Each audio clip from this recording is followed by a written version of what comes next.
It's 11:59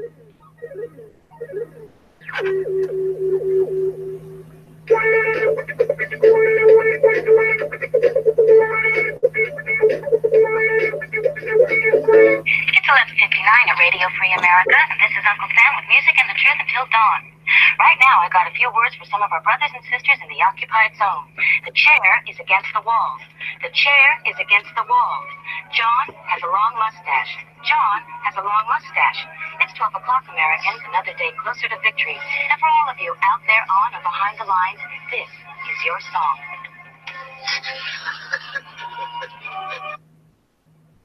And welcome everybody to our daily gun show. Come be live every weeknight at midnight Eastern, and we talk about guns for about an hour. And a little distracted as I'm seeing who all I sent emails to already. So we've got a panel discussion, bring people in from gunchannels.com, and we talk about guns. So got Cycle Camp joining us from Connecticut. Thanks for joining. Hi everybody, stay out of the snow.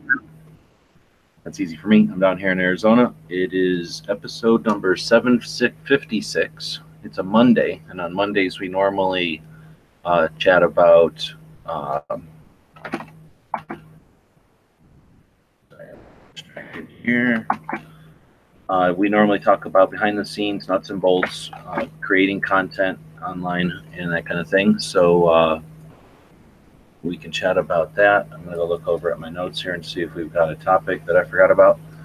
And I just sent out another couple of emails, so I'll be being distracted on that. And let's see what we got in the store. Nothing for the actual subject. So unless Cycle has something, we were just over there watching. I was on Matt Never Enough Ammo's chat earlier, and he was going on and on and on. And at the end there, they started watching Travis cook I don't know what he was cooking, but it was gross. So I figured we'd talk about that, unless Cycle's got something else to talk about. Well, you talk about content and stuff. I have a bit of a rant. It maybe a little bit of an angry rant, or maybe it's why can't we all just get along? But someone actually took the trouble today. They must have seen one of my older videos when I used the older, really piece of crap webcam, and their only comment on the radio was, on the thing was, you know, the camera's not that good. There's lots better videos out there. And it's like, you had to take the time to comment my video with that. It's just very irritating. So, of course, I don't ever shut the comments off. You know, I leave them out there forever because you never know when someone's going to trip over them. But I just thought it was one of those, not, you know, if they have included a URL or something that said here's a URL to a better video, that's fine. But you know, you got the impression that the guy just walked by and gave you the "I discharged my nose in your direction" kind of, you know, comment, and it didn't really. Not a good way to win friends and influence people. I did actually reply to his comment, and I said, "Yeah, you're right. It was one of my first videos, and I have new equipment now." So, yeah. So hopefully it'll make him look like the petty son of a bitch that he is. But anyway, so and that's an element of content creation, because at least on the internet, we're not in a vacuum, right? So we create content, we put it out there, we have systems for feedback. So that's something that everybody's going to have to deal with at some point, or everyone gets to experience, even if you're just walking along and observing content. There's going to be that comments. But a couple of things there. You familiar with like concrete mindedness? That concept? No. I know the concrete. I'm trying to think of what the opposite side of it is, but it has to do with people that can't like understand hyperbole and simile, or is it metaphors and simile? Like they can't get relationships, like they don't get jokes and stuff, and they're very like focused, I guess. You know, they just don't get stuff goes over their heads. Literal minded. Well, there's concrete mind is the way I've heard it described, and I don't know. Like I say, I never went to school for none of that stuff. But basically, I think of that as one of the elements. Is there's like just people that are nuts and bolts, like they just don't laugh. You know, they don't smile, they don't get it half the damn time. You know, they don't get little jokes. So, you know, perhaps it's somebody like that who's just like, you know, That's their interaction. Like, there's this thing that wants feedback, I'm giving them feedback. Or it's like the hobo signs, like they're leaving a little mark there, like, yeah, don't bother.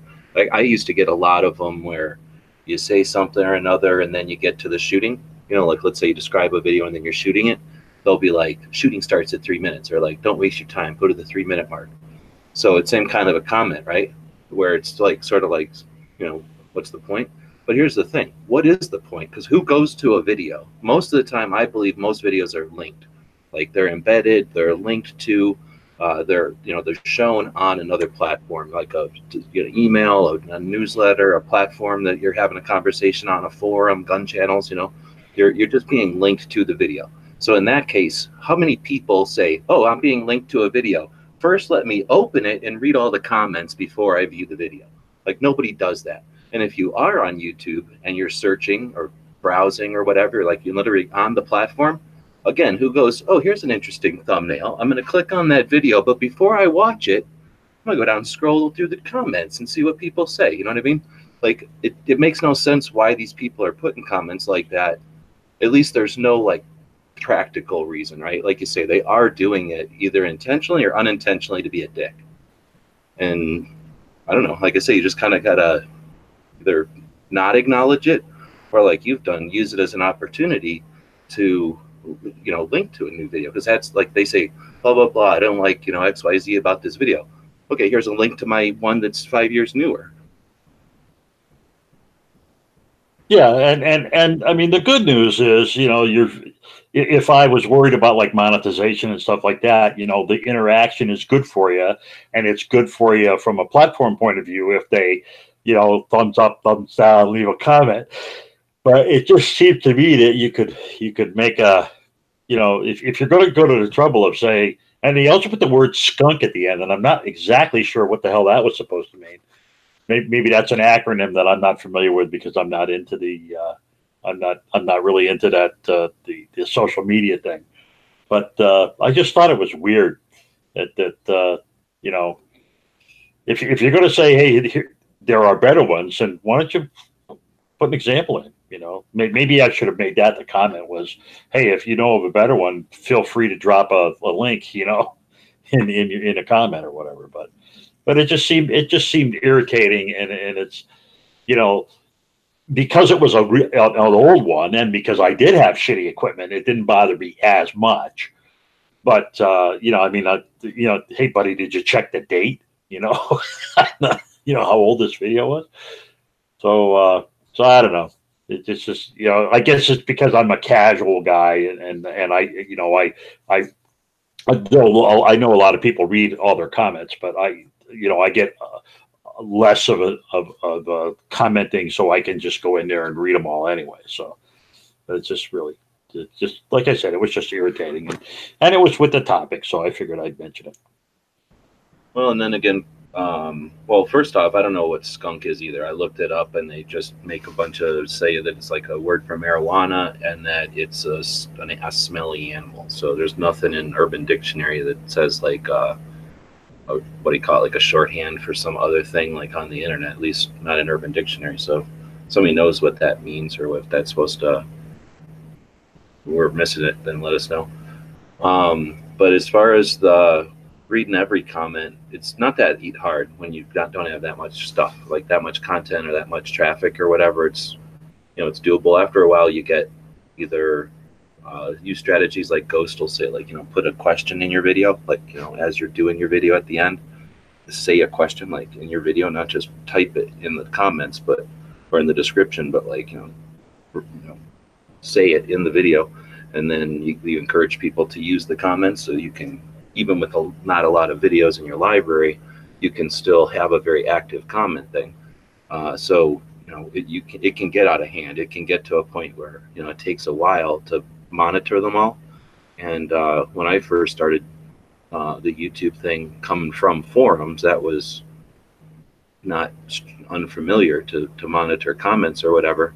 And coming from forums, it was a lot more, I don't know, like there was a lot less politeness, I guess. So my strategy on YouTube was just to be the same as it was on forums, and basically just be right back at them. So if they said something about the camera, I'd be like, "Yo, it's the camera your mom was holding," or something like that. And they would shut up 90% of them, I guess. And then the ones that, you know, wanted to come back and just play or whatever, or fight, then it just was entertaining. And then you'd get numbers. You'd get people to come back and watch the little comment wars happening every once in a while.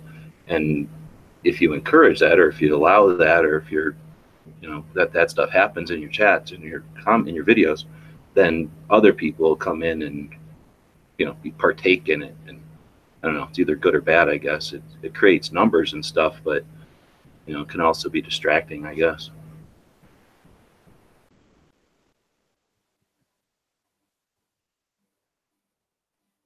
So Dana jumped in from Illinois, and we are trying to make this interactive. So for whatever reason, I can't get anything to tell me how many people are watching. So on gun channels, we can see you there, but say something that way we know you're watching on gun channels. And on the YouTube side, it's now, if I refresh, it says 16. So I don't, you know, whatever you guys see for the number there. But if you say something on YouTube, then, you know, we'll see that you're over there. But dang, what was I going to ask everybody? All right, well, I forgot the question. So Dano, comments, dealing with them, you have a strategy or preference, or how do you deal with it?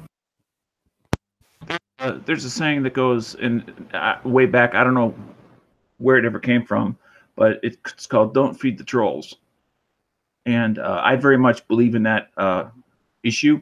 And if their volume starts to interfere with the message, then it's time for them to go. I mean, and I also believe in keep it simple. Don't have all sorts of intricate rules and, well, I'll give you a second chance under this condition, and, well, I'll think about it. And I'll keep it very simple, regardless of what you end up doing, so that the audience understands where the line is, and then you have no problems taking care of people who step over the line. Because the audience shouldn't have to guess what's too much and what isn't. If you want a no swears channel, you need to be upfront about that. And you need to remind them at the beginning of every video or every show, if that's what you want. I'm going to have to play host here. And now we're seeing that there's 22 people watching this, but there's only 10 thumbs. So I'm going to ask that all bags be left up at the front, because this is too many kids coming into this chat. We can't keep track of them all. So we're going to have to leave all your bags up at the front counter. And we're only going to allow 2 or 3 of you in at a time, because we don't want a bunch of shoplifting going on here. We don't know what's going on. Yeah. You can put a thumb in there, but just you can only add thumbs to the little jar. Yeah, we want you coming in, having a nickel, and then buying $3 worth of stuff out of our thumb jar.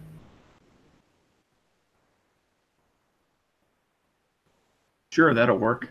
All right, well, so anyhow, so thanks for the people that are commenting over there. So at least these people are alive out there, and we're chatting about behind the scenes and that kind of thing, the nuts and bolts. And I started talking about match chat a minute ago.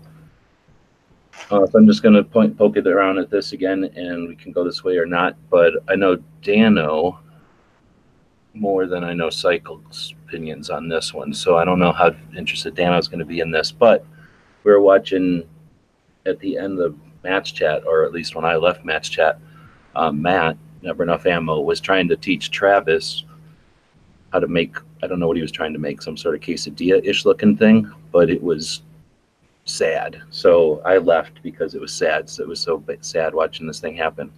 So Cycle, where are you at with cooking? Are you a chef? Do you cook? Do you heat things up? Or where are you at with cooking? I cook. I live alone, man. I cook. Okay. So cook like you can sustain yourself practically, which I would consider the way I would describe Dano, or you enjoy the you know, digging in and learning about spices and learning how to cook and having pots and pans and enjoying it. No, I'm a recipe guy.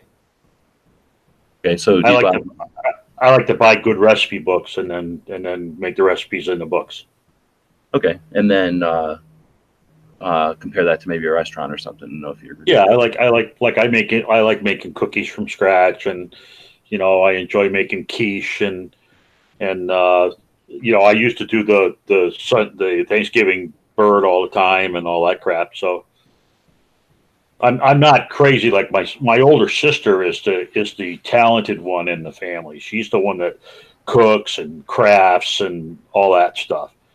So we're like her experimental audience a lot of times. But I do like to cook. But I'm not into making stuff. I'm not a culinary guy. I just like to cook with a recipe and stuff. But more than just practical, like you enjoy finding a new recipe once in a while and consider it a challenge and experiment. Well, especially if it's wicked easy or weird. Okay, and then I don't want to pigeonhole you there. Give you a chance to chime in on this. Do we want to talk about cooking, or would you rather pass? Oh, I don't care. It's all right with me. No, Dano, I'm asking. Oh, you're asking me. I mean, if it's a segment, that's fine. But if it's a show, I'll step out. That's okay. Right on. Yeah, and like I said, I didn't want to. I know Dano's not much of getting into all the craft and doing all that. So I'm not necessarily into that stuff. I've been a cook, and I've as a job and stuff, and I'm interested.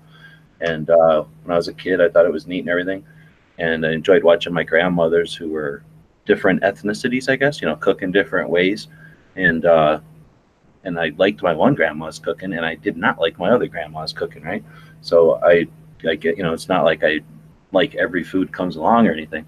So anyway, I was watching Matt cook this horrible, or try to teach Travis his version of this gross thing, and I don't know. I just thought we talk about cooking or whatever. Is it something that you guys have ever explored, like surfing at all, like searching or watching videos on either cooking or techniques or types or cuisines or something like that?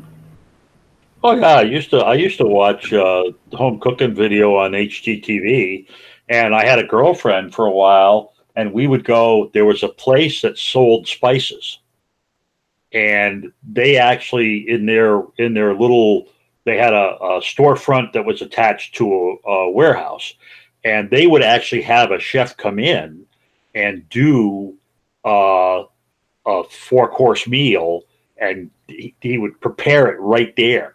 And of course, he would make it ahead of time, and they'd be in warming trays, and you got to eat it and all that.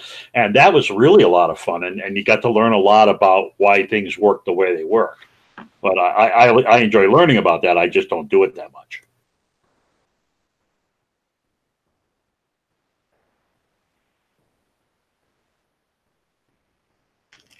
And we get some feedback out there, people that cook and what? I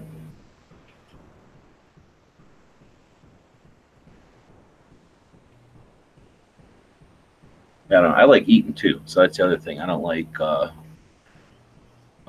just eating to sustain, right? I want to have fun when I'm eating or whatever. So I just don't see the point of cooking something or going through the effort of making something that's boring, bland or something, right? Make something interesting. Yeah. Well, a lot of guys in my position. So I'm older, retired, and I live alone. I don't eat out hardly at all. I don't like to go out to eat by myself. That's a social event for me. So like on the weekends, I'll make a couple of big meals on the weekends, and then I'll just eat them all week. Like I made a meatloaf. I mean, it's not really that big a deal, but I made a meatloaf this weekend, and I'm going to eat that all the rest of the week. And 2 or 3 weeks ago, I made a ham, and I cut it up into all different parts and froze it and take it out. You know what I mean? So I cook big meals, and then I eat them all week long, or at least I have them all week long if I want to eat them. But I don't eat a lot of like Swansons or that kind of crap. You know what I mean? Oh yeah. Do you guys ever watch Angry's Instagram? from Phoenix. You mean his food stuff and his diet? Yeah, exactly. I mean, I'm aware of it, but I don't watch it because I'm not so much into that. But you know what I'm talking about. So that's where Oh yeah. my question for Cycle then is, like, let's say you make a big ass meatloaf or lasagna or whatever, something that you can portion out for the rest of the week. Do you make, like, let's say a meatloaf? Is it like you cut up that meatloaf into portions that you're going to eat and then put it in a package and then heat it up? Or is it like a meatloaf today, a meatloaf sandwich tomorrow, some sort of like other concoction the next day based on the meatloaf? Yeah, the meatloaf stays assembled. You know what I mean? It stays as a loaf in the loaf pan as I'm eating it, and so if I want a sandwich, I whack it off in little bitty slices. If I'm just having maybe I'm doing like a crumble kind of thing, where I'm just going to mix it with gravy and throw it on top of noodles or potatoes, then I cut it a different size. So yeah, it's more flexible than that. I make the base, and then I decide how I'm eating it all week long. Play with it depending on which one you eat. And that's the thing I was going to ask, because that's different than what Angry's doing. He's like portioning his stuff out, which I haven't done for health before, but I've certainly done it for cost before, like trying to save money. And like, if you really want to cut budget, you can make a food budget happen. Dano does that pretty good too, I think. You do it for money, or you do it for like not wanting to deal with cooking? Both. I mean, it accomplishes both, right? Yeah. Well, like a pea soup.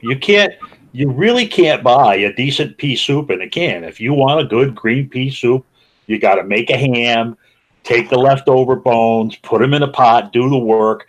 And yeah, that I'll take and I'll ladle it out and I'll put it in like single serving freezables because it's all, it's kind of by itself. Of course, you don't know what I'm going to eat with it when I take it out.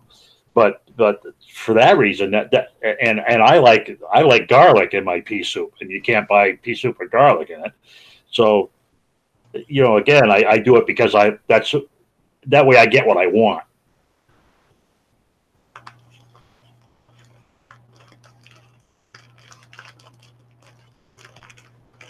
Like a couple of people might jump in, and then DTP is saying, "Why would you ruin your soup with peas?" I don't know if I've ever eaten pea soup. I can't imagine eating that. Yeah, that's not my thing. I mean, it's definitely when you make it right. my preference. I'm a big fan of soups, though. I won't go around eating soup unless there's something going on. No, but when you make the pea soup that you make, I assume he's being funny that because it's not peas like you shell them peas. It's dried peas, and when you cook it, they totally dissolve, and it turns into a big green Alien snot. Yeah. But with garlic, so it's good. But it looks like alien snot. I would eat an alien if he had garlic, probably. Excuse me, Mr. Alien? You don't have any garlic with you? So let's go to something that, well, now we got Midnight and Woods jumping in. So Midnight's out in Pennsylvania. Woods is up in Washington State. Dan is in Illinois. So we got people all around. And you guys are listening, so feel free to jump in on any of that, I suppose. Although I think, obviously, Midnight cooks all the time. Sounds like, Woods, we talked about this? Do you cook, or do you sit around watching people cook? I mean, I split it with the wife. I mean, I do think that my wife and I are pretty good about whenever we make anything like a soup or a lot of that, we'll double the recipe just so we have enough to put into other things. And that does help me portion size it. And also, when you're lazy, then you don't have to really worry about what you're eating. You just be like, I'm going to have some of this. And when I was a kid, my mom would do like a giant pot of whatever in the stupid crock pots and crap like that with like whatever soupy crap, and then put it in those bags that you vacuum seal and put them in the fridge, in the freezer. Like, I ate a shit ton of food like that, where she'd make it once a month, and then like we'd eat chili like that once a week or something forever. Yeah, like we do that too. I mean, I cooked up a whole bunch of just chicken breast today. I know you're not a fan of chicken. I cooked a whole bunch of it and shredded it up so we can use it in lots of different things. Yeah, when I cook chicken breast, I cook it in my biggest, I don't know what you call them, those big glass, like a 9x13, that's what I do mine in. And I actually like taking a cream soup, like a mushroom or an asparagus or something, and don't cut it with water or nothing. Just paste it across the top, and then cover it with breadcrumbs, and then bake that. And that's good eating the rest of the week, man. That's like 2 or 3 days of really good eating. So just as a palate cleanser, and then we'll get into, I think, a topic that'll be more interesting to Dano and maybe everybody else too. At least we can all sink our teeth into, pun intended. And that'll be like going out camping and prepping type of foods. But as a palate cleanser here, I'm just going to ask you yes or no, and then you can elaborate if you want later. Yes or no, is food medicine? Cycle. Some of it is, yeah. Dano? I'll go with the sum of it. Midnight? Sure. Yeah. Woods? Clearly. Now, do you think, okay, so that was a home run. So then do you think our parents or grandparents would have said the same thing, Cycle? But before we continue, are our grandparents looking at the food we eat today, or are they looking at the food they ate at the time? At their food. I mean, in their time when they were like, whatever, Okay, making their decisions and stuff, like growing up. So, yes, and then Dano, no. Pancake. Yeah, I think they probably would have more so thought that back in the day because there were so many, people yes that or no, did that. Yes or no's. Yes or no's. We run a professional chat here. You're not used to I thought, didn't you just say we could elaborate? After Woods. Oh, You're trying to gizzard Woods. No. Birthday.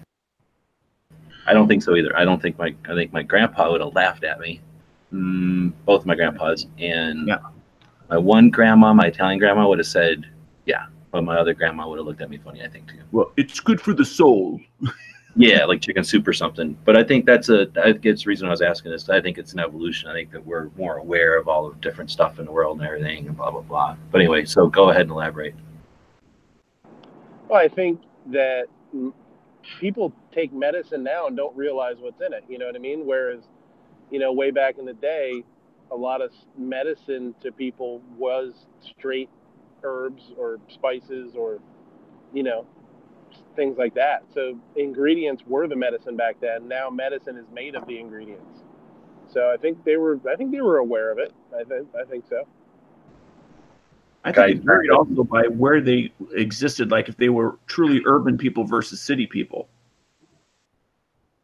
As an example, my grandparents were city people. They viewed medicine as something you got from the pharmacist or the drugstore, and food was something that you got from your corner grocer. And they were two distinctly different things. But then again, they were city people. They were not country people, which would make total sense what Midnight is saying. Yeah, I suppose. Yeah. I just don't think they would have thought that deeply about it. Oh no, but that's why they would have thought about it. Well, that's what I'm gonna say. Yeah, exactly. That's a question that like perks your ears up because it's not something that you would normally have somebody ask of you. It's is you could say is medicine made of food? Sure, yeah, because it's all made from ingredients and you get supplements and all that kind of stuff that are in pill form nowadays. But having somebody say, is food medicine, kind of makes you think about it and cock your head to the side a little bit. And I don't know. I think they would have done the same thing. I think they would have probably done the same thing as we did and look and say, yeah, I guess it is.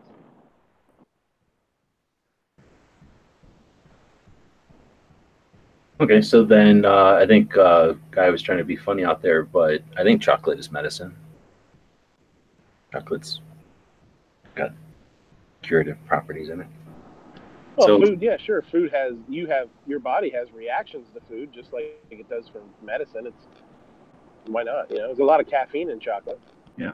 When I had said earlier, it's good for the soul sort of a thing, although it's a cultural thing, there is, some people do believe, and there's some science to back it up as regards to what's called a mind-body connection. And that's where food comes into play as far as the psychology of the individual, something that feels good, that raises your internal spirits, your mood. Well, I think there's like people talk about chicken soup. We talked about chicken soup. there's enzymes in chicken that's supposed to help your immune system. It's not a placebo. You know, there's actual things inside of chicken marrow that's supposed to help your immune system. But also, there's a lot of things that people say they do or they eat or they drink when they're sick or when they're about to go. Like you guys do a regimen of things before you went to the SHOT Show. They might be placebos, but if you're in your mind, if you think like, you know what, I'm going to do this, you know, and it's going to help me feel better, you know, that placebo effect can be very effective. So even, you know, the snake oil salesman back in the day that was selling fake medicine that made people feel better, you can do that to yourself now. Whereas like, oh man, when I start feeling sick, I always drink cranberry juice or something. You know what I mean? That always makes me feel better. So when you drink it, you feel better. Right, so that was a bit of a palate cleanser. So somebody had said something earlier about Mountain House or something. So that made me start thinking about way to take the discussion into something else. So I think we're supposed to be talking about behind the scenes and creating content. So has anybody ever created videos on food prep, specifically for going out camping or prepping or storage, anything like that? No, I've never done anything as far as prep. I did have, I haven't done any videos on it, but I did have a buddy that I used to do some stuff for, because at the time I was using the vacuum sealer pretty hardcore for some of my stuff at the restaurant. And I was making him some stuff in vacuum sealed bags that he could actually just take, because he did construction and stuff. And he thought it'd be kind of cool to be able to just, you know, open up the bag and or warm it up and open up the bag and eat it, almost like an MRE, you know. So I played with that a little bit. Now they weren't like an MRE. They wouldn't last obviously like, you know, years or whatever. But you know, it was something that I'd make them a couple at a time. He'd throw them in his freezer, and then, you know, he'd take them out and take them to work with him, and they would thaw on the way to work. And then he'd just pitch them in the microwave in like the little you know, the little truck they had there or whatever, you know, has the microwave, you know, has like the office or whatever. And, you know, he'd just snack right out of the bag. So that was kind of cool. You know, it was kind of a neat little thing that we were doing for a little bit. I've never done a video or anything, but I've done a little bit of canning, but I bought a lot of the canning equipment to do this summer when there's more farmers markets and stuff. So I look forward to doing that. But unfortunately, all my like old people in my family that were really good at that have all passed, and I wasn't smart enough to figure out how to learn how to do that when they were around. So I'm gonna have to take a class or something. Yeah, I've never canned. I've never done anything like that. So I don't know. That I'd have to look. I'd have to do a little learning too. Yeah, I'd love to take the soup I had today, the stuff I was talking about throwing in the freezer. I could put that in a can just as well. Mm-hmm. So I think if you're creating content, it's something to think about. There's a couple of reasons. You got the cross branding or the cross audience type of factor to it, where people that might be camping or just, you know, for lots of reasons looking at either storage food or outdoor food. So you got the potential of somebody finding your channel if they're not normally looking for guns or whatever it is you normally do on your channel. It gives you a different reach. And then if you're doing any of the affiliate marketing or the Amazon links and things like that, by talking about stuff that you've got experience with, you're giving people, you know, that next level higher than just an Amazon review. So if they are out making a purchase decision and you give them some useful info, they'll potentially click on that link to your Amazon link or your affiliate link to wherever. And that's the kind of stuff that, you know, we talk about funding a channel or making it useful. You do something on, let's say, Mountain House is a good example, right? You know, pretty much commonly known main brand for what I guess it's dehydrated food, or what is it? It's not really dehydrated. It's Freeze dried. Freeze dried things, and Right. You know, you can get that from lots of different sources, Amazon or, you know, distributors.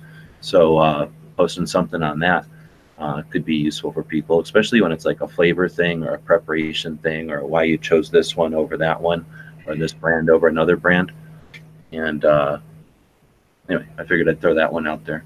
have you guys had much experience with it? We talked about doing videos on it, but have you guys used the camping foods and the prepared outdoor type of foods or prep foods, I guess? I use the Mountain House, the stuff where you get maybe 1 or 2 meals out of a bag, pour in water, use the bag as the container,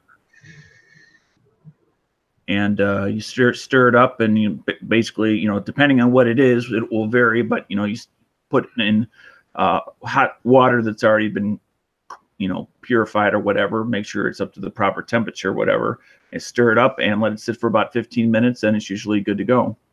And although it's not the cheapest option out there, because there are other competitors to Mountain House, but they, you know, it's not that it tastes, nothing's going to taste like a restaurant or like home. So you have to get that out of your head. But what does it taste like compared to other, what I'll call camping foods that are meant to sit on a shelf for 20, 30 years?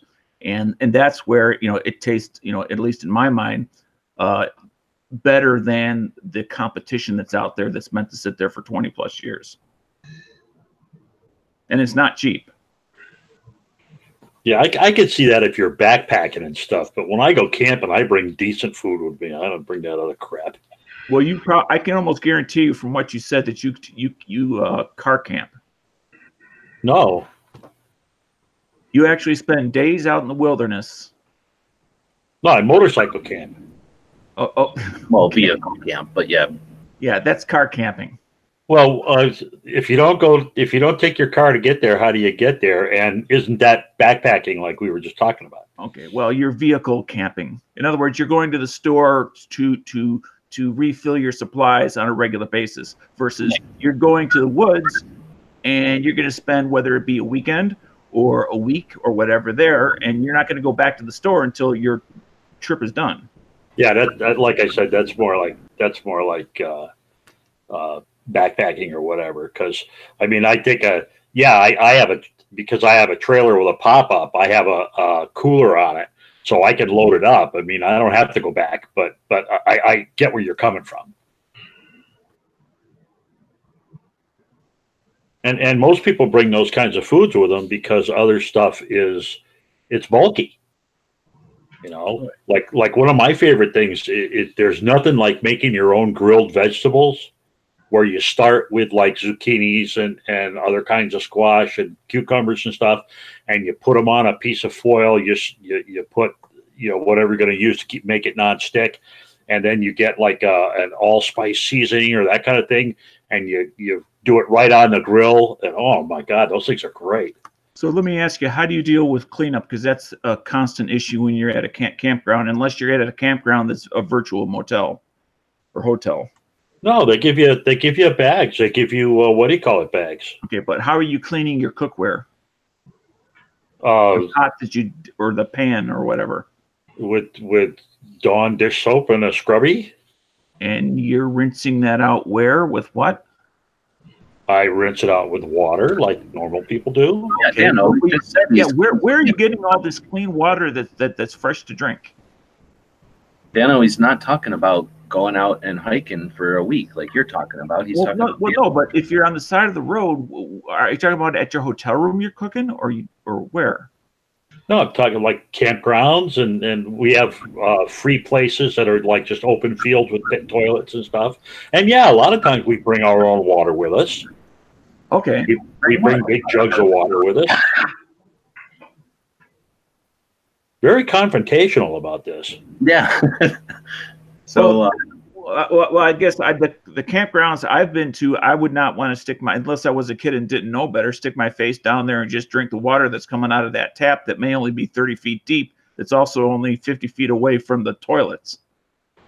Well, you know, if you lived in Connecticut, then you would have a hardy constitution and you wouldn't have that problem. Well, there we go. But anyway, so he's bringing water. So,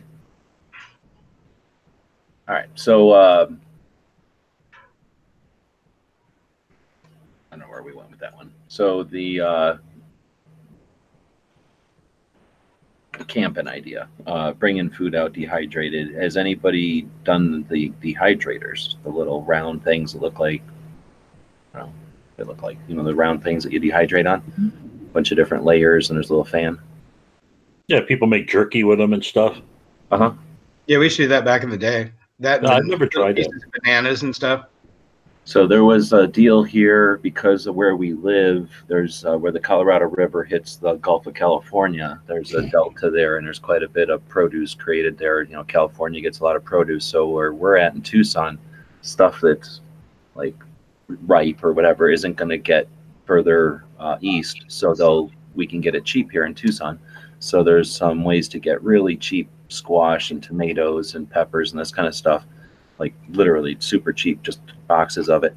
And so when I had I have access to that. And for a while there, when we were doing the both channels real big, got into the dehydrating, and it's really neat. I mean, it's really easy, and what you end up with is sort of like a soup mix, right? Like the dehydrated vegetables you get in like a soup mix or whatever. Of course, no chemicals or anything, and most of the time those soup mixes, they spray something on them to keep the colors so that they're appealing. So sometimes the colors will fade and that kind of thing in real life. But what you end up with is a very lightweight, real food, and you can either how was that? You can either kind of make something like a mix and dehydrate it so that it's kind of created as a mix, or once you dehydrate all the individual components, mix it up into whatever ratio, either make a soup or a stew mix or a something that comes back and reconstitutes as just like peppers and onions for some kind of fried food. But that can be pretty neat. And then those dehydrators and stuff, again, if you're looking at trying to uh, do the financial side of a channel, those dehydrators are usually $30 a pop. So if you're getting a couple of bucks every time somebody buys a dehydrator, and a $30 item isn't is the kind of thing where somebody might be purchasing one of those online if they look at your video. What's the price of those bags, though? Are those really pricey? Well, what are we talking about? A vacuum sealer bag? Yeah. It's just like anything. If you buy the brand name whatever's 25 at a time, you're going to pay, let's say 50 cents a bag. But if you go online to eBay or like Amazon or a source online where you get them straight from overseas or something, or from some wholesaler in California that gets them straight from overseas, you can get them for half or less, very economical.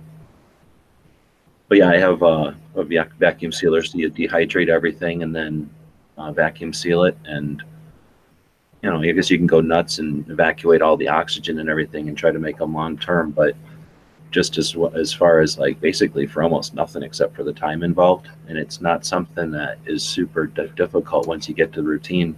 I would pick up the stuff on like a Saturday or Sunday, and I'd spend maybe an hour kind of slicing everything, and then it was just a matter of kind of like feeding the stuff into the dehydrator, and once it was done, putting it in a baggie and putting the next stuff in, and a matter of hours later, I would have a whole bunch of soup mix or stew mix, whatever you want to call it.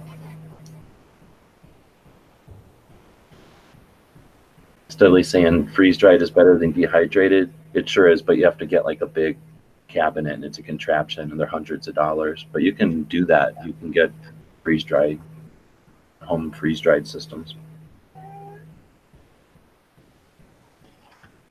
That'd be interesting. I'd be interested in that.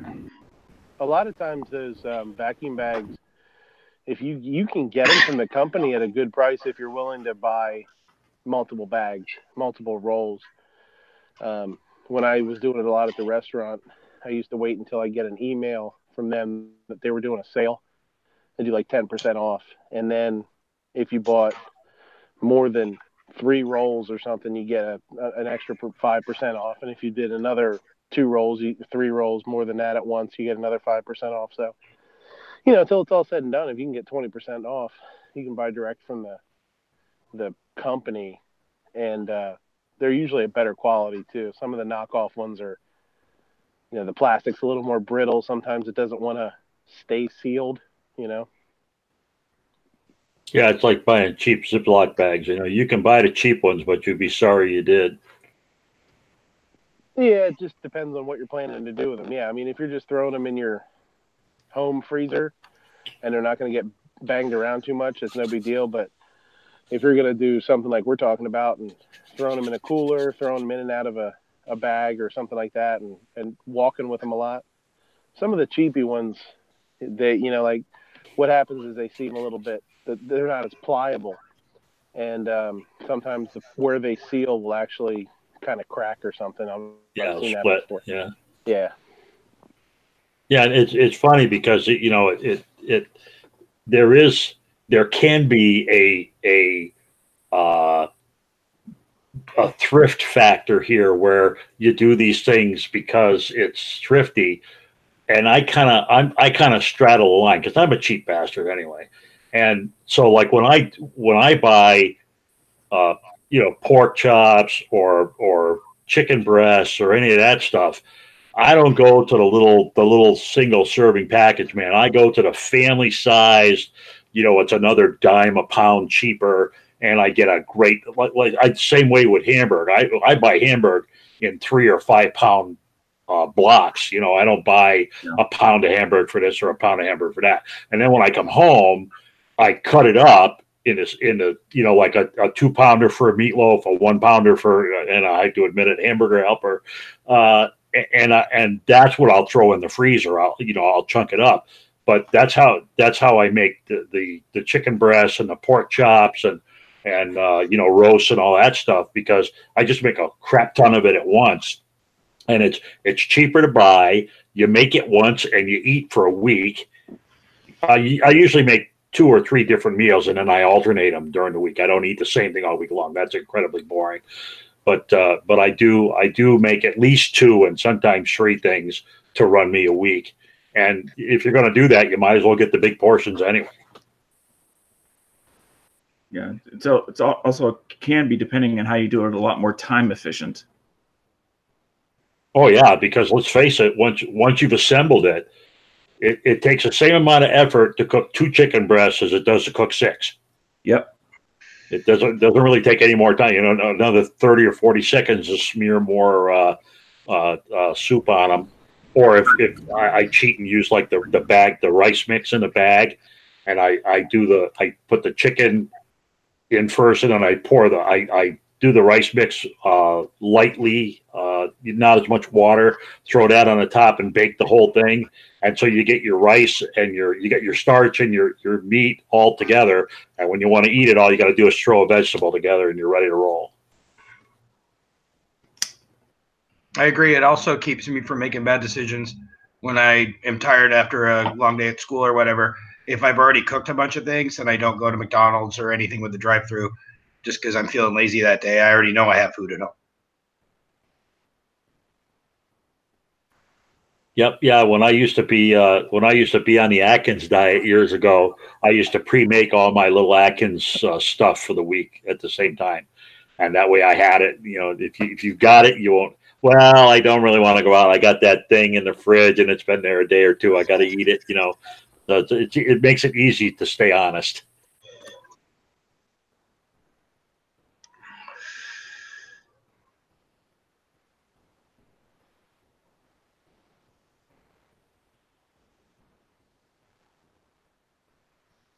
Have you guys ever tried the freeze dryers? I'm interested in that now I've heard about it. I'm not a gadget person. They're hundreds of bucks, yeah, and they're not like a microwave where it's like, oh, I buy it and I plug it in and I start using it. Like, you gotta prep and know how to work it. And you know, that and bread makers and special food processors. I mean, I do have a KitchenAid because that's a pretty flexible tool. But generally speaking, I don't have a lot. I do miss a food processor though. One of my ex-fiancés had a food processor, and that thing was sweet. It saved you a lot of work in the kitchen. Yeah, I've got one sitting on my counter. As long as you don't like cleaning it. I am. It's probably girly of me to say, but I'm really liking. I've got one of those Instapots, and I'll be honest, that's the coolest thing on earth. You throw the stuff in there at the beginning of the day, and leave, and 8 hours later, you got food. so you mean a crock pot? Yeah, but it's a pressurized one, so you can pressure cooker, crock pot. That's safe. Let's do something like that and leave it. Something like that happened in Boston. Oh snap! Too soon, but it's true. It's true. Yeah, I like crock pots too. 6 to 8 hours, and not only that, you get to smell it for the last 2 hours. Oh no. Big reason why I haven't ate that crap since '89 is like because of fucking crock pots. I fucking hate anything that comes out of a crock pot, pretty much. I first remember seeing a crock pot like in the 70s. I hate them. I get flashbacks. I don't like any food that ever came out of a crock pot. It was a bad time in your life. You don't It want would to be go like if you didn't have teeth and you're like, I want all my food to be like kind of just melted. Anyhow, let's keep moving. So we were talking about cooking out when we're camping, so we didn't get enough fight going. So let's talk about stoves. That ought to get everybody riled up. Do you have a stove for camping? Do you use a fire? How many? Butane, propane, alcohol? Shit, I used to carry two propane stoves and 2 auxiliary burners, and then and sometimes we'd cook on the fire. It depends. I don't mind cooking on a fire. The biggest problem with cooking on a fire is griddle or griddle, because most of these campgrounds you go to that have like fireplaces and stuff, they have really big open grill tops on them, and you drop shit through there too easy. So then you end up dragging, you either end up covering it with foil, and that kind of ruins it, or you end up having to bring your own grill surfaces with you, which is a pain in the ass.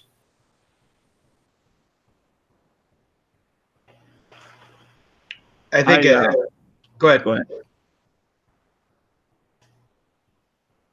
Go ahead, Dano.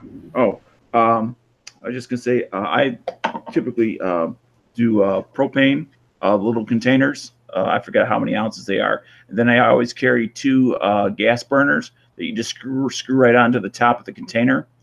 And I always carry 2, not because I'm cooking 2 at the same time, because to me it's there's no way quicker than ruining a good time than having your dinner go south because you can't cook it. So because the burners are fairly small, that's why I always make sure I have 2 of them, and I have a little thing tied off on them, and I always carry a couple of extra canisters, and because it's not always easy to tell. Gee, I used it last night, but how much of it did I use? So I always like to keep a couple extra, because heat and something to cook your food with is that important.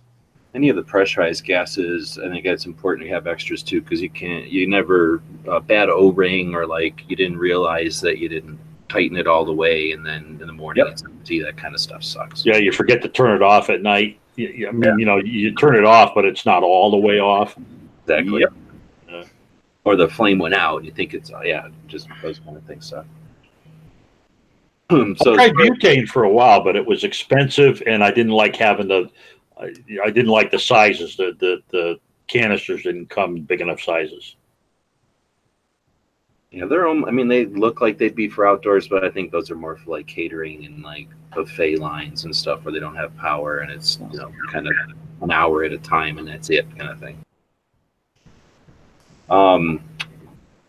Where your guys go typically, can you light fires? Are fires an option, and you just go with stoves because it's easier and cleaner? Or we usually can light a fire, and a lot of times we'll use the stove for auxiliary crap like coffee and vegetables, like if we want to make a pot of something.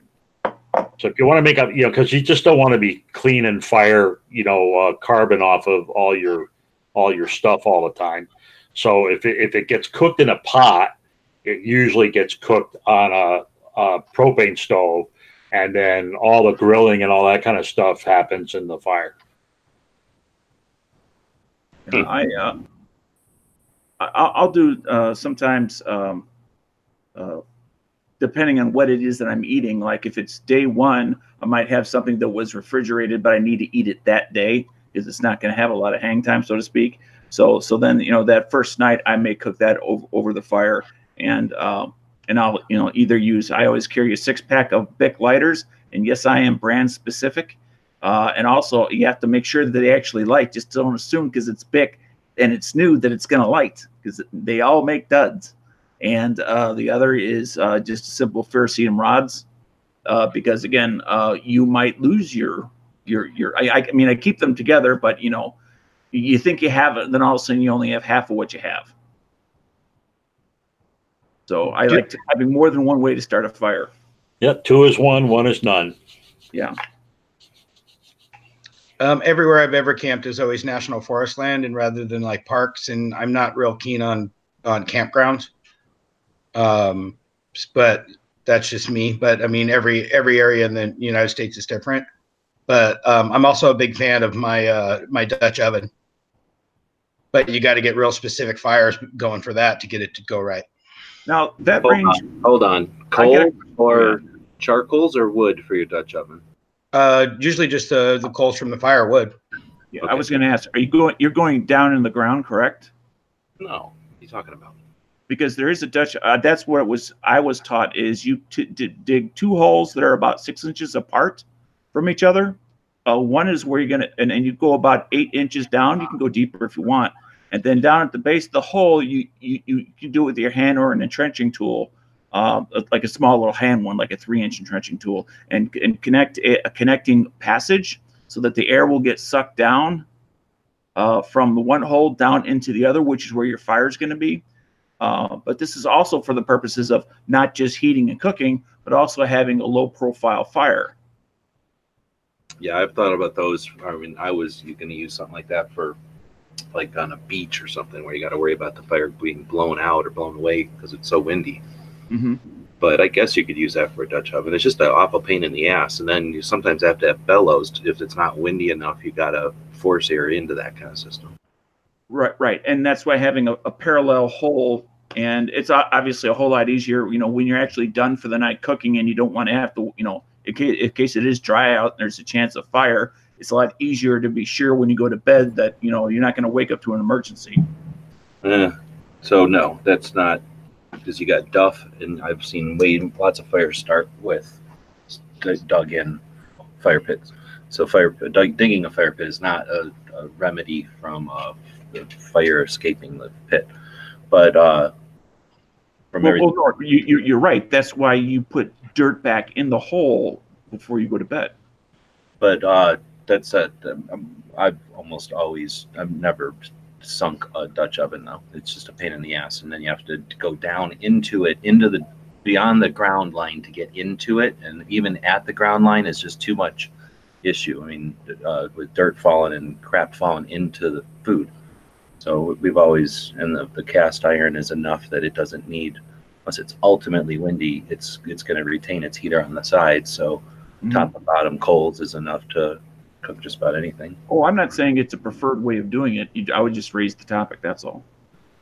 But so Dutch ovens aside, we were talking fire pits, and I don't know.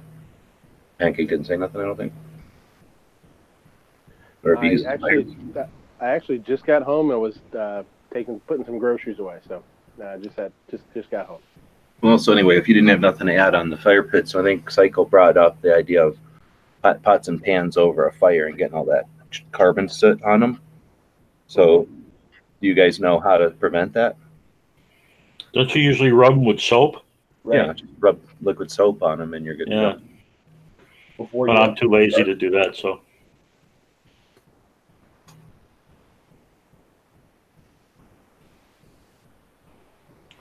Everybody wants to cook and everybody wants to eat, but no one wants to help clean up. Nope. That's why I like things that you can like roll in tinfoil. Like I'll go get those ribs, like the plum rose ribs that are pre, they got the sauce and stuff on them already. And all you got to do is take them out, put them in a piece of tinfoil, roll them around once or twice, and throw them on a fire. Yeah, my grandpa and I did that all the time when I was a kid. We would fish and then take the fish up to our camp, and we'd just do everything in foil. We'd put the fish in foil with just like lemon and a little bit of butter, and then potato or corn, like corn on the cob, and just toss it all right on top of the coals and stuff.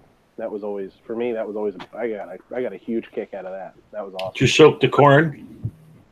We used to. I still soak my corn when I do corn on the cob, but I'll soak it in water with salt and a little honey. That's really good. Oh. Mm-hmm. Yeah, my mom's significant other, he used to do that. He would take the corn and put it in a trash bag, and then put water, fill the trash bag with water and let it set for like 4 or 5 hours, and then just take the corn and throw it right on top of the fire, just the way it was, and it come out great. The outside gets yeah, when it's charred, then the inside is all steamy and nice. Yeah. What's nice is if you're almost brining it. Basically, I brine it. So if you throw it in like salted water overnight with a little bit of, if you want a little sugar, a little honey or something, it's really nice.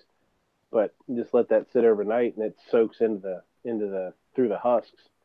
And then when you eat it, it's already like seasoned. You just pick it out and start chomping away. It's nice.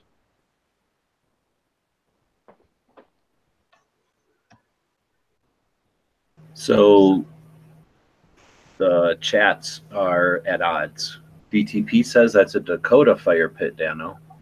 However, on the other side, the platform that hates our guns and our rights and encourages laws to prevent our rights. Someone over there said, Steadley said it's an Apache fire. I feel like Dakota is correct. I've heard that before. I think. I wouldn't be surprised if it had more than one name. Well, where are the Apaches from? The Apaches are from Arizona, around down here, and the Dakotas are from the Dakotas up north. But the Apaches range from deep in New Mexico all the way up to Colorado. Yeah, they were they were like raiders, so they would go do whatever they wanted. So there's Dakota, which is basically what Dan was talking about, and now I'm going to try Apache and see what happens. Comes up, they hate each other. Yeah,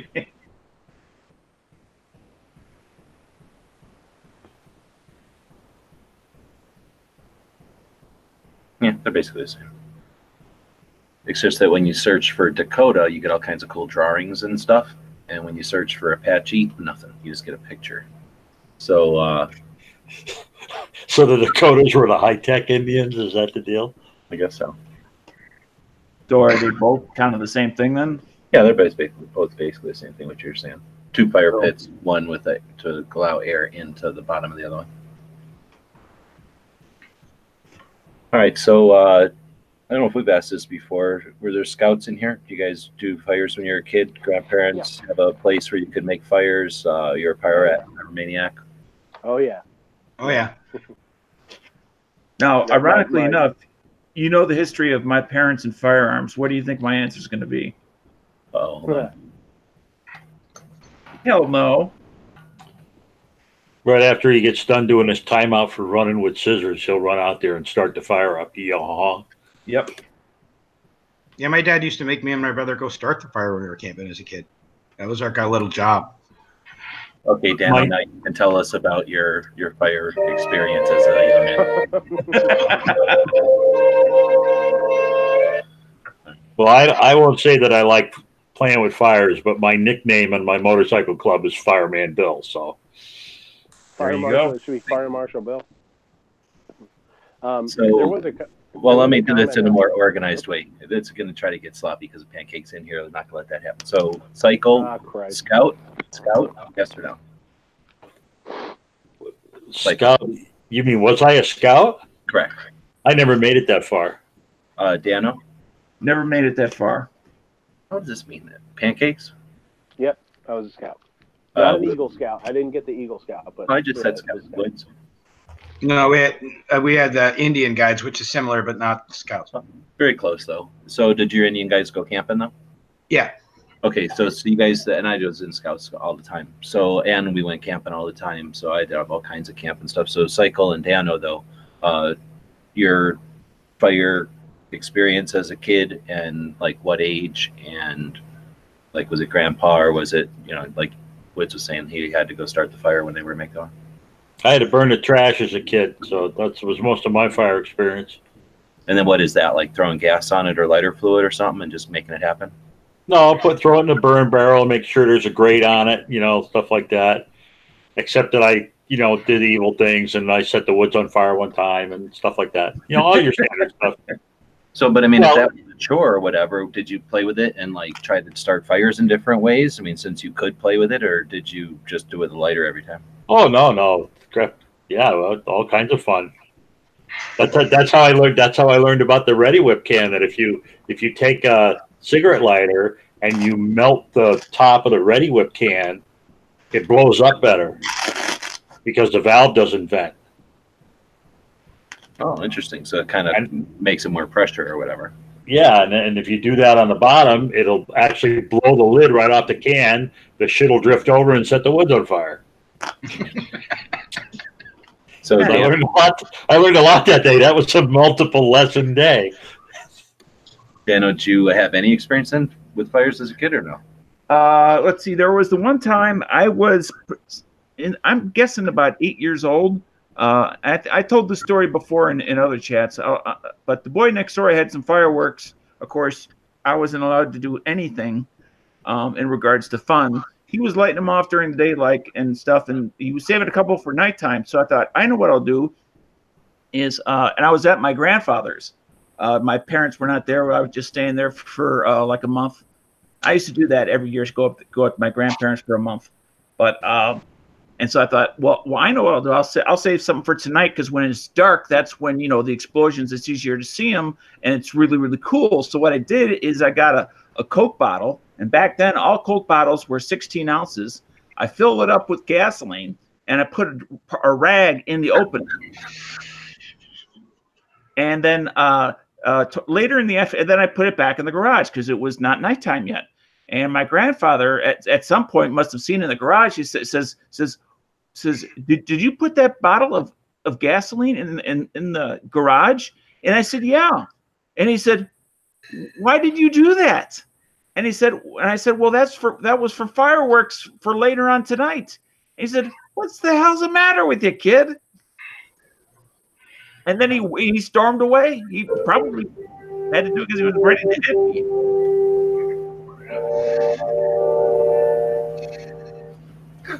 But again, I have zero experience with fire. It's like, what do you expect if you don't? And in some ways, it's a tragic tale. If you don't expose your kids to possibly dangerous things, they will do stupid things because you never educated them.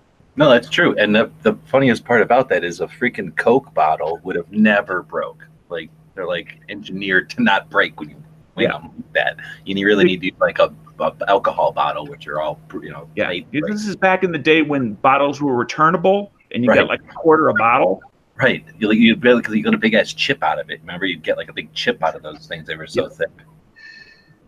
Okay, so we had a thing called fire and chit. There was a tote and chit where for getting a knife as a kid, and then you get a fire and chit when you're in Scouts. And you could get them. I don't think you got them in Cub Scouts. You're too little, but as soon as you got into Scouts, you could start working towards it. And it was basically showing that you were responsible enough and you understood the safety. And then it was a way for your parents to kind of have a way to indicate whether or not you were old enough to have either a means to create a fire or a knife. So, they introduced fire, knives, and guns in ways that were, I think, appropriate. I mean, come on, Scouts are 100-something years old, or like 80 years old when we were in. So they knew how to, teach kids about dangerous stuff and the responsibility and consequences and all that. So fires were ultimately fun. I mean, we had a Scout handbook, which would have all these different tasks to obtain rank and to, just keep yourself entertained when you're out camping or whatever. And there was pages on fires, like many pages, because there's different ways to build a fire and different ways to start fires. Fires for different reasons and stuff. And when you're out camping and cooking and doing things, creating stuff, there's all different reasons and ways to start fires and make them. So that was part of it. And you could, with Scouts, at least for my experience with Scouts, you could delve into something, or you could, do the required amount and move on. There was certain things that they wanted you to accomplish, but you could ignore it or just do the bare minimum, or you could really dig into something. And fires were something that most of us really dug into. And as soon as we get that level of responsibility or whatever, I can remember campouts where it was just all about making fires. Like we would just try to get really good at it. We would have competitions between troops periodically, like 4 times a year or something. The different troops would get together and have like a camporee, I think they called them, and there would be like competitions and challenges and stuff, and they might be, you know, make a perfect teepee fire, perfect log cabin fire, perfect Apache fire pit, and you know everybody would compete. So you know we had like reasons to, I guess, perfect or attempt to perfect all these different things that we were learning about. So that was a lot of fun. And like Daniel says, I think that that experience, I mean, we had no intent, we had no interest in starting a fire in the woods because we knew how to start a fire already. Unless we needed a fire in the woods, we did start a fire in the woods. But whenever we needed a fire in the woods, like, damn, we had a fire right then, you know? We did whatever we needed to do with the fire and we put it out. So, did they? I'm assuming that they taught you, or at least introduced you to bow drills. Oh, sure. So, how long would you say from your first introduction until you could reliably start one using that method? Me personally, not too long because I was really into it. It was difficult back in the day because you'd have to either learn from somebody or just practice the hell out of it. And you know, it's not like in the olden days where you're going to die if you don't acquire the skill or whatever. So it's really just the amount of persistence you wanted to put into it. But I just found it really interesting and as a challenge. So I could get to where I could start a fire. But now I look at like some of the videos and stuff that I've seen. I think it was Jaeger had you know, he has the alumni things. He posted a video that you might have posted with that guy who had the like maybe 20-minute introduction to using a bow, and like his whole thing about like use this part that's the distance between your wrist and your elbow, and then make this part so that it's just a little bit longer than where you're comfortably going to have like your hand rest here. And then he's like, you know, all those things that when he went to do it, it took him like 5 pumps, and he had like a spark gun. Remember that one? Like, you know, I didn't have anything like that kind of instruction. I had like older kids show me how they fumbled around and got one going based off like a drawing in a book. So we were able to do it, but it was like kind of sloppy and awkward compared to the people that like nowadays, like really like Dave Canterbury and stuff that like, you know, do it a lot. Yeah. When I first saw somebody try to do a bow drill, I thought, well, no wonder the Indians never really like mastered the continent. They had to deal with this every night. Yeah, but that's the thing. You watch somebody who's like, you know, a prepper or whatever, like a, what would you call that now? Like it's not an outdoorsman. Like there's a word for that. What do you call Bushcraft? it? Yeah, bushcraft. Yeah, like somebody who's good at it, like they do it almost effortlessly. Right. Like I've seen people flint knap, like people that take a piece of rock to a sharp, you know, another piece of rock and nap out like a axe or a knife or a arrowhead or a tool. I've seen people that can do that while they're having a conversation with you and just come out with like perfect every single time. You know, once they're familiar with it, you're familiar with it, you know. So I'm sure the Indians that were having to start fires that way had all the pieces that were exactly the size they needed. They knew how to rebuild them really quickly if they broke a piece. Oh, yeah. No, I meant when I was a kid. Oh, yeah, exactly. Yeah, it was pretty funny actually watching, you know, thinking about what it would have been like to watch a video of us doing it. Plus, we all were wearing like the dumbest clothes ever because scout uniforms look stupid, right? Like the dumbest like slacks and like this stupid shirt that we had to tuck in all the time. You know, we look like idiots trying to make these fires. Where compared to nowadays, people are like actually wearing comfortable clothes and like doing it at, you know, on a table instead of like bending over like an idiot trying to do it on the ground for some reason.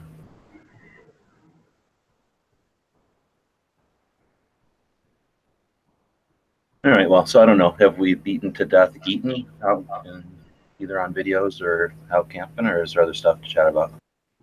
I mean, there's definitely always stuff to chat about. We've never actually talked about things like caffeine gum, staying awake while driving. We haven't talked about like energy bars for either health or for you know, prepping or like endurance. Don't talk about butchering animals yet either. Yeah, that's something that, well, me and Bob may have at some point. Tell you've butchered a steer by hand, you haven't lived. Oh my God. I mean, one thing we also never talked about, and this doesn't necessarily have to be a like prepping for it hits the fan thing, but something goes wrong with your car or whatever, and you have to be out in the country and you got to hoof it back home, is what's called a get home bag. Because I'm from before the time of cell phones, so that's where mine goes. As far as, I don't expect to be rescued. It's great if I am, and I would rather be rescued, but I don't assume I'm going to be. And so I have stuff like my in the trunk of the wintertime, which is different than what's in my trunk come the rest of the year, because of different environmental stuff I have to face that other people don't. Well, I like that idea, and I don't remember last time. I'm sure we've talked about it with 756 shows, but I can't remember last time. So I'm going to say let's do that Thursday. I'm going to switch Thursday's show to be, because we don't, normally we talk about CCW or training. Let's talk about, like you're calling it, like a get home bag or a. Right. Your car breaks down, you're out shooting in the desert, and you go to start your car and the car don't want to start. Now what? And your cell phone signal is, may have a battery, which is fine, but you can't get a good enough signal to call anybody because you're out in the middle of nowhere. Well, and then there's the potential of like something happens where there's, no matter where you are, there's only X amount of tow trucks. And if something happens that requires all of those plus a couple, I mean, like, good luck. I was in a city just a few weeks ago, over 150,000 people, surrounded by rural area. I had a flat tire. I could not break the nuts loose on the flat tire. I spent 4 hours until 2 o'clock in the morning, where my roadside assistance plan finally, kept saying, well, they kept readjusting the old. They recalled, and it's be another 45 minutes. And they kept doing that until it was 4 hours later, and they finally called and said, well, the company said it's now too cold and too dangerous for them to go out. After 4 hours had gone by of making promises that were broken and broken and broken. So it's like, even in modern day stuff, you can be surrounded by people and have absolutely no help. And here I was, in an apartment parking lot.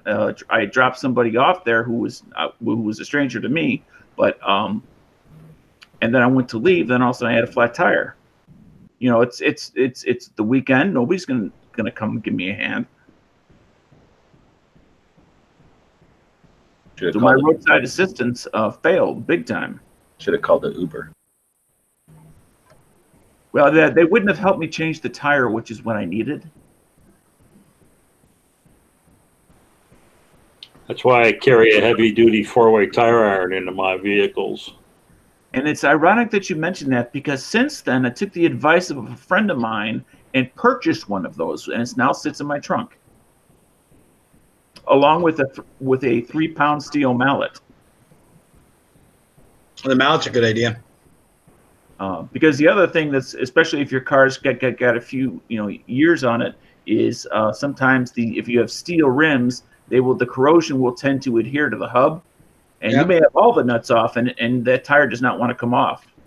Yeah, a couple dozen times in my life I've had to get a really big rock to do the exact same thing. I should have had a mallet.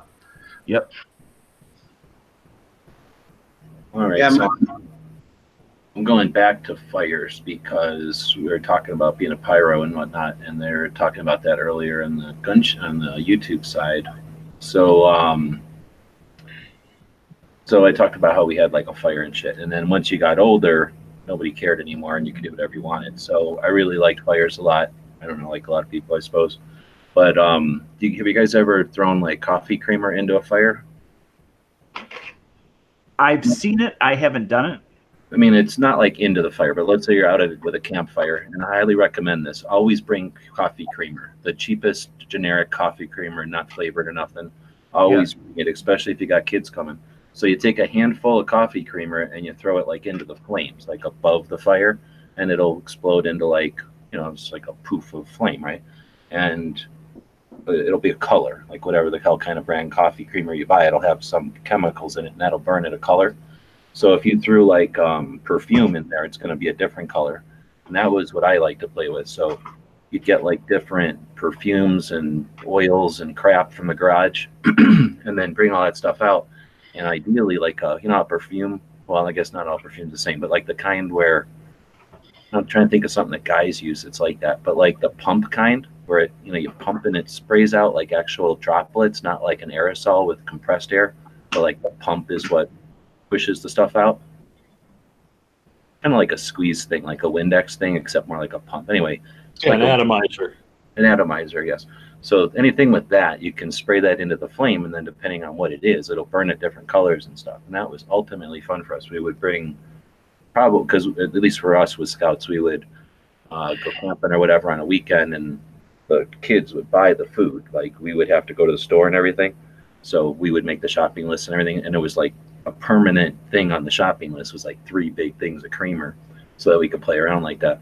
But yeah, we had like there's basically like a tackle box full of like different crap that we would throw in there, like magnesium and aluminum and just shit that when we were having our campfires at night we could play around with.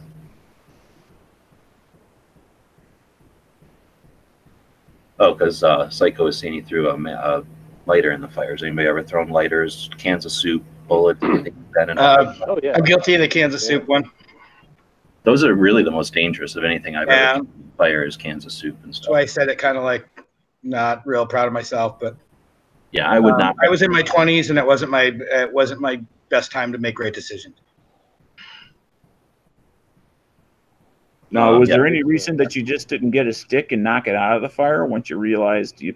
No, you do it intentionally. Just I did it. No, I knew it would blow up. I'm sorry, say again? I knew it would blow up when I did it. Yeah, but it's not instant. No, I knew it takes a bit, and then you walk off and you don't stand right by the fire, so that they don't blame you. But So some You of guys do the So no little kids should be listening to this because at midnight, and if you got little kids listening, hold their ears. So the worst thing is don't throw any river rocks into a fire, like wet rocks, like from oh a shit, river. yeah. Those will explode and throw rocks everywhere. That's bad. Cans are like next worst because they'll throw shrapnel and stuff. But pretty much everything else you can throw into it is not gonna hurt people bad. It could start a fire all over the place though. I used to set up like paint, spray paint cans or WD-40 or like aerosol cans in where our dump was up at our camp. We would burn our trash, and I would set them all up, and then I would light the fire around them, and then I would go back and shoot them with my 22. That was fun. And then when you hit them, they spray and they throw a little fireball out, or Yep. They're like little mini flamethrowers, and so that was always pretty cool. And good target practice too. And you get a ball bearing if it's a paint can. I didn't know there was ball bearings in there at the time, but yeah, I guess a hell of a projectile to be coming back at you. Well, no, it never flew out. I mean, you'd shoot a paint can and it just like say it's fun. It like a half empty spray can or mostly empty spray cans, they'll still like fall over or blow a bunch of paint out. Ideally, you shoot them with 22 so you can hit them on the side and they blow the paint out. Kind of cool. But Yeah, and you put a road flare next to it so it sets it on fire when it goes. Yeah, you were trying to shoot the top off. Just try and shoot the top off so it sprayed straight up. Oh, that's that was always. Yeah. But yeah, I mean, if you put a brand new one out there, it'll like kind of explode with a little bit of force or whatever. But anyway, you can go out there and pick up the ball bearings after. Those should just be all painted. I have a question. Somebody mentioned road flare. Does a modern day road flare play any role that can't be duplicated with some other simple tool in regards to you're stuck out somewhere and you need to start a fire? You mean like an old fashioned, like scrape it on the ground and it starts a thing on fire? Yeah. Road? I think those are the worst things to carry. I don't carry them around anymore. Well, it works really good, but they're a bitch to blow out. They're just gross. I've never needed one, and they always just are gross, and they sweat their gross stuff all over and make a big mess. I just don't like them compared to electric stuff now and the reflective stuff. Right. I mean, the last time I saw one had to be 25 years ago, and they looked kind of nasty and gross because they were sitting in somebody's trunk forever. I have used those to start a fire before. And then you just put it next to the fire, but not in the fire. I put it. That made the fire because A lot of times when I was camping, we didn't plan it well. We were in our late teens, and we're in Washington, and it's going to rain for the next day and a half, but we're still going to stay in the woods. So everything is wet. You got to burn something really hot to get it to burn. So what's I've done that with Doritos too. Ooh, Doritos burn good, yes. Have you started the whole fire with Doritos? Because they're the grease. Yep, work great. You can light them on fire with your lighter. Oh, chorizo, baby. How long do they typically stay on fire, the flares? 15 minutes, 20 minutes maybe. Yeah. Okay. I thought it was longer than that. You can get different size ones. I have some in my truck that are smaller. They're like 8-inch maybe. But then, I mean, I remember years ago seeing ones that like the cops had that were like 18. Yeah, like a foot long. Yeah. I don't really remember. It was 25 years ago, 30 years ago at this point. Yeah.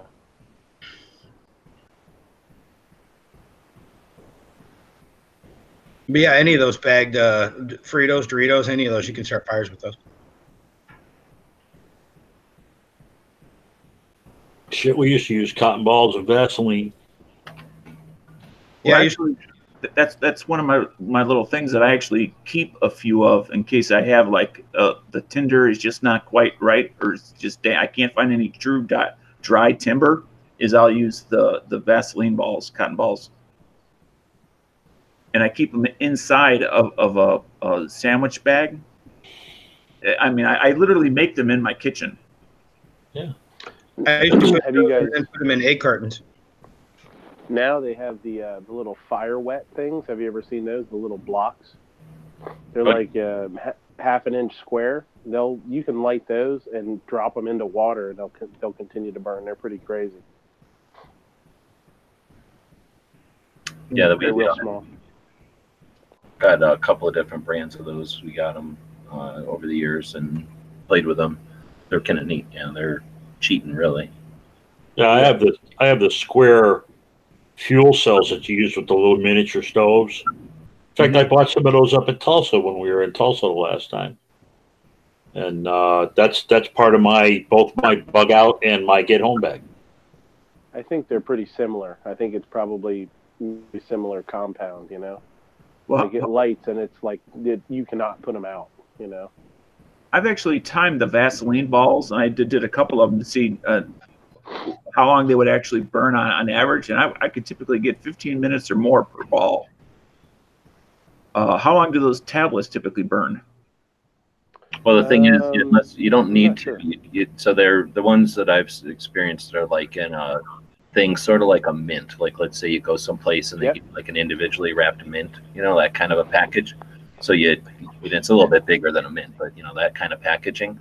So you smash it first before you open it. You smash it so it's broken in there, and it's sort of like more than a sugar cube, but it's like a mothball maybe, right? It's sort of like it's not wax, but it's not a sugar cube, so it kind of crumbles in there. And then you can take a chunk of it, a shard of whatever breaks off in there, and light the fire with that, and not waste the whole thing, because that thing by itself, it probably, if you just set it there like a candle, like a half an hour, like maybe 20 minutes. That little cube will last that long? There's a lot of fuel in that little thing, yeah, and you only need like a little shard, and the shard will last like a match for a long time, like a candle.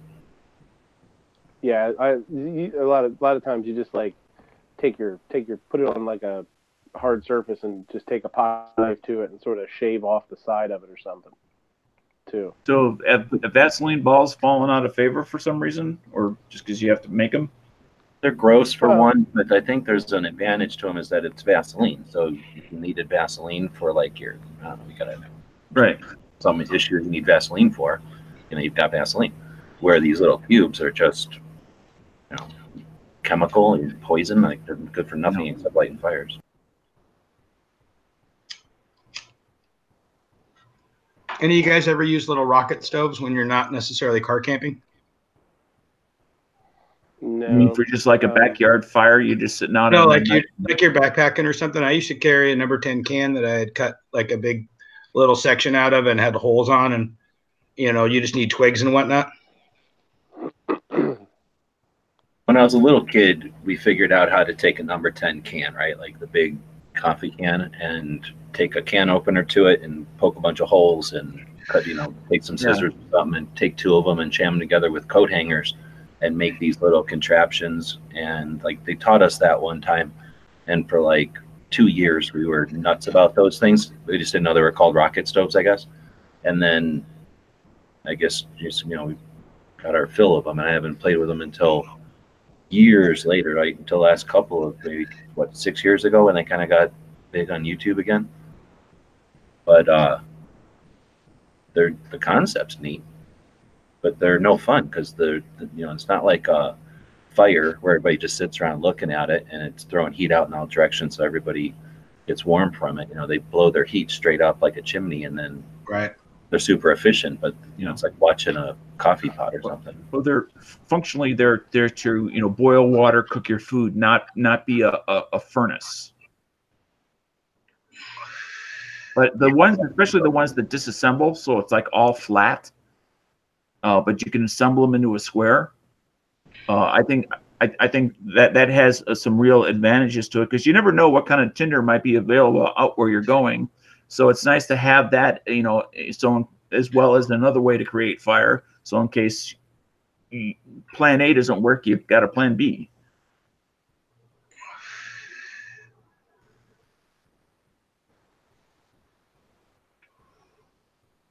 Because I'd rather huddle around one of those things and be waving my hands through the air than just be looking at each other in the dark, in the cold, saying, "Isn't this weekend fun?" I have to say that's the one thing that the Indian guys did teach me, that they would take us up there and they make us put up tarps for the first little bit. Well, now that I'm older, I realize they were taking us into a rainforest.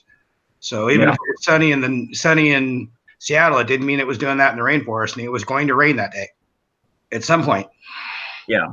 I mean, and it keeps, potentially, what might be dry momentarily, if you can keep that dry, that might be tinder for later on.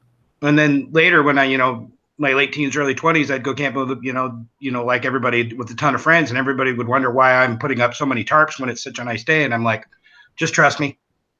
And then 6 hours later, they're all under my tarps because they didn't plan ahead and everything they own is wet.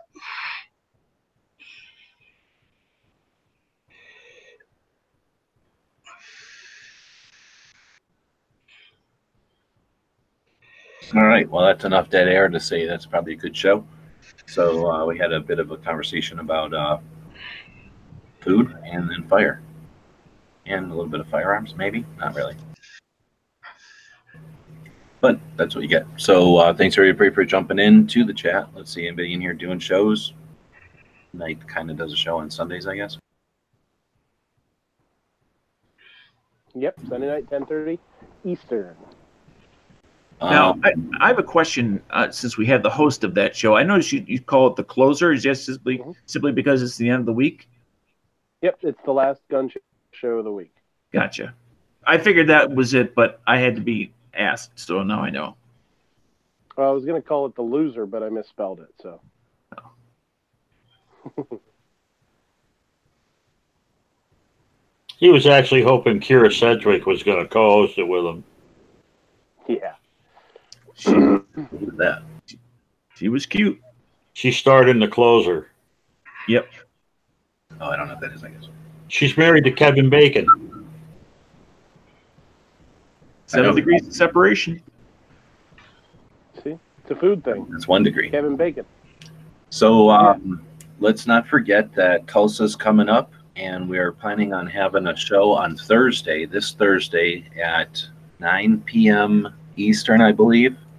And it's going to be in Obnoxious's time slot. So is everybody in here going to Tulsa except for Woods and Pancake and Dano? I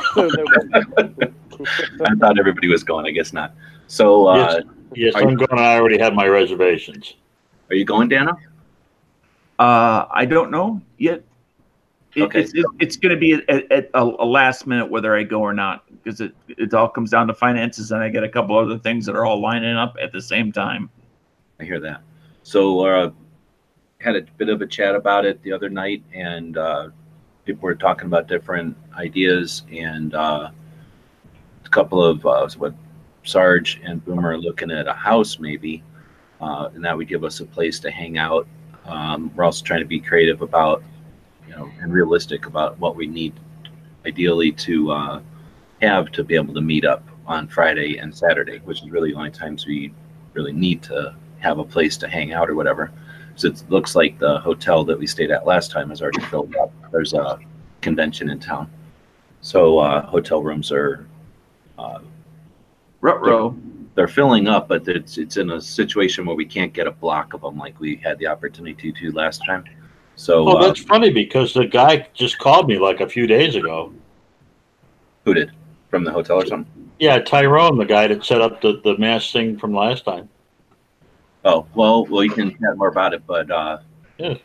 but we're going to meet up on Thursday so we can get all the details going or whatever, and try to continue to master this concept of meeting up so that we can cover events, because we got NRA coming up later, and hopefully gun rights policy will bring some people down, and we can get this aspect of everybody getting together and everything to where we're